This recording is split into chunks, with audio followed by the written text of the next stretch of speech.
వందల మంది ఆత్మహత్య చేసుకున్న డబ్బుతో 10 మందికి సహాయం చేస్తే అది సేవ అవుతుందా?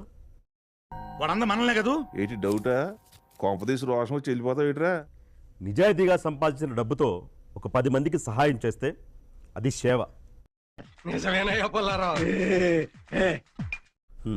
హర్ష సాయి ఈ లెవెల్ ప్రొఫైల్స్కి వారానికి 10 లక్షల దాకా ఇస్తారు. ఏం మాట్లాడుతున్నావురా? నరాలు కట్ అయిపోయింది.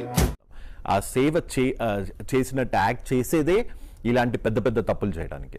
పరిస్థితులు ఇలా పక్కబట్టేసి శాస్త్రి గారు, మన పని మనం చేసుకోవడం కూడా తప్పేనా? యాప్ ప్రమోట్ చేయడం వల్ల ఎన్ని కుటుంబాలు అన్యాయం అయిపోతాయో తెలుసా? అవును సార్, నేను అదే ఫీల్ అవుతున్నాను. ఇంకా ఈ ఆన్లైన్ బెట్టింగ్ యాప్స్కి బానిసం చేసేంత వరకు వాళ్ళు వదలరు. ఓరి నాయనో, వీడు ఈ టైప్ లో తగిలాడేంటి? సహాయం పేరుతో చేస్తున్న వ్యాపారం, సహాయం పేరుతో చేస్తున్న వ్యాపారం. ఎలా కనిపెట్టారు సార్? ప్రతి కొంపకి ఇలాంటి వేస్ట్ ఫీల్ ఒకడు ఉంటాడులే. ఓహో, లాభపడిన వాళ్ళు వేళ్ల మీద లెక్క పెట్టొచ్చాము కానీ నష్టపోయిన వాళ్ళు ప్రాణాలు పోగొట్టుకున్న వాళ్ళే ఎక్కువ. కరెక్ట్, ఇది కరెక్ట్ గా చెప్పావయ్యా. దావుద్ ఇబ్రాహింకి, వీరప్పన్కి, హర్ష సాయి గారికి వీళ్ళ ముగ్గురికి ఆలోచన వచ్చింది. పెద్ద మాఫియా లాగే ఉంది కదా. యా, వాళ్ళ మీద ఓ పోలీస్ కంప్లైంట్ ఇస్తా. పొరపాటు అయిపోయిందిరా, నన్ను జైల్లోకి పంపించి నాకు అన్యాయం చేయకురా.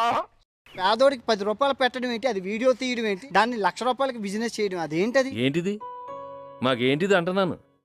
నాకు తెలిసి ఇతను ఒక వెబ్సైట్ ఏదన్నా నడిపిస్తున్నాడేమో. వీడొకడు అనుమాన పినుగులా ఉన్నాడు. సమూలంగా సిస్టమ్ నుంచి వెళ్ళేంత వరకు ఈ ఫైట్ ఆపను. అంతేనా గురుగారు? అవును, నీ అంతే. మనసు మార్చుకోరా?